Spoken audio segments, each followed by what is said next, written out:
स्वयं को जानना ही जानना है। इसके सिवा जो अन्य जाना जाए वो सब मन का खेल है। अगर कोई व्यक्ति कमरे में बैठकर आत्मा का आकलन करे तो व्यर्थ होगा।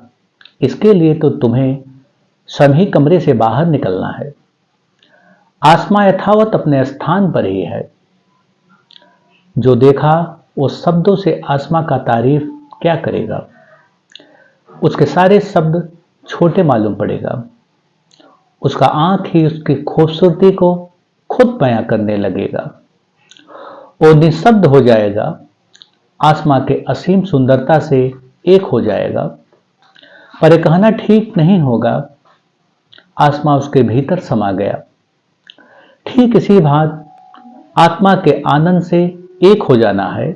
अपने भीतर आत्मा को खोजने की भूल मत करना, वरना भ्रम की शुरुआत हो जाएगी। तुम उस असीम में मौजूद ही हो। तुम्हें तो भीतर का आंख खोलने की जरूरत है। आत्मा की सुंदरता तुम्हारे समक्ष ही है। पर जो मन के भीतर ही बैठे हैं वे कमरे से बाहर नहीं निकलते हैं। उनके लिए आत्मा एक कल्पना है। वे कमरे के भीतर ही बैठ सोचने लगते हैं कैसे कैसे मूर्ख लोग इस जगत में हैं। आत्मा कुछ भी नहीं होता। शरीर के मिट जाने पर कोई आत्मा नहीं बचता। इनमें उनका कोई दोष नहीं। कमरे के भीतर बैठकर आत्मा को नहीं जाना जा सकता। वो तो मन में ही बैठे हुए हैं। उनके लिए ये जगत सुख व दुख के सिवा और कुछ नहीं। लेकिन जो जिज्ञासु हैं उस कमरे की खिड़की भी खोला तो उनके समक्ष कोई अज्ञात रोशनी दिखाई पड़ता है। वे समझ जाते हैं कि मन के बाहर कुछ तो है। ये रोशनी कहीं से तो आ रही है होगी।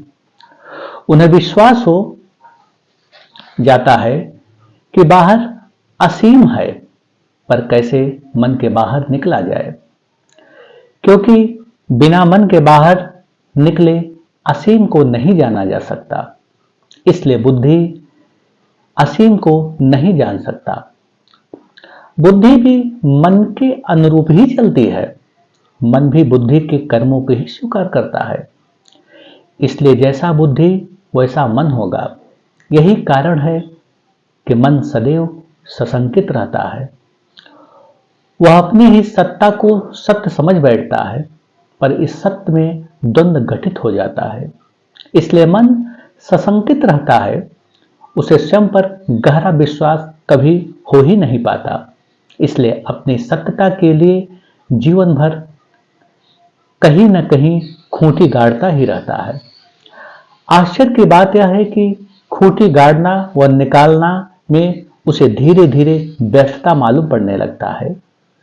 जो भी अपनी स्वभाव से जकड़ा हुआ है, मनुष्य स्वयं से ही जकड़ा हुआ है। इस जकड़ से तुम्हें स्वतः ही बाहर निकलना होगा। जिस क्षण तुम्हें इस जकड़ का जरा सा भी आभास हुआ तो समझना अब ये चेतना ऊपर उठना चाहती है। इसका अर्थ यह नहीं कि वो नहीं बैठी हुई है। वो उस परम चेतना का अंश ही है। जैसे कोई बूंद समुद्र में समा जाए, ठीक उसी भांति चेतना परम से एक हो समुद्रवत हो जाता है। फिर वो बूंद ना रहा। ना का मतलब सिर्फ इतना, वो बूंद कि अब कोई सीमा नहीं, वो असीम हो गया। इसलिए हर बूंद में असीम की झलक है। बस यही जानना ही जानना है, बाकी सब जानना अधूरा ही है।